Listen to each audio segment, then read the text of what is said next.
మేమైతే ఏప్రిల్‌లో broom trip అయితే వెళ్ళిపోయాము. So, one of the best trip అనే చెప్పొచ్చు. ఆ వీడియోసే మీతో కూడా షేర్ చేసుకుంటున్నాను. స్టార్ట్ ఆఫ్ ద ఏప్రిల్‌లో అయితే మేము ఈ ట్రిప్ ప్లాన్ చేసుకున్నాము. సో, ఏంటి అనంటే బ్రూమ్‌లో 2 సీజన్స్ ఉంటుంది. Dry and wet. మేము డ్రై కంప్లీట్ అయిపోయి వెట్ స్టార్ట్ అయ్యేటప్పుడే ప్లాన్ చేసుకోవడం వల్ల మాకైతే చాలా బెనిఫిట్ అనే అనిపించింది. వెళ్ళేదానికన్నా ముందే మేము కార్ అండ్ రూమ్ బుక్ చేసుకోవడం వల్ల మాకు కొంచెం టైం కలిసొచ్చింది. అండ్ ఎయిర్‌పోర్ట్ అయితే చాలా చిన్నది. దిగిన వెంటనే స్ట్రైట్ రూమ్ వెళ్ళకుండా మేమైతే శ్రీజస్ జెట్టి అయితే వెళ్ళిపోయామనమాట. సో, ప్లేసెస్ అన్నీ చూసుకున్న తర్వాత వెళ్దాంలే అనేసి అనుకున్నాం. ఆ తర్వాత చైనా టౌన్‌లో స్ట్రీట్స్ అన్నీ ఎక్స్‌ప్లోర్ చేసాము. 90% అన్నీ పర్ల్ షాప్సే ఉంటాయి.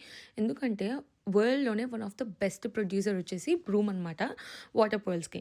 అండ్ సెకండ్‌ది ఏంటి అనంటే మేము డే ట్రిప్‌కి కూడా వెళ్ళాము. అది కూడా నేను నెక్స్ట్ వీడియోలో చూపిస్తాను.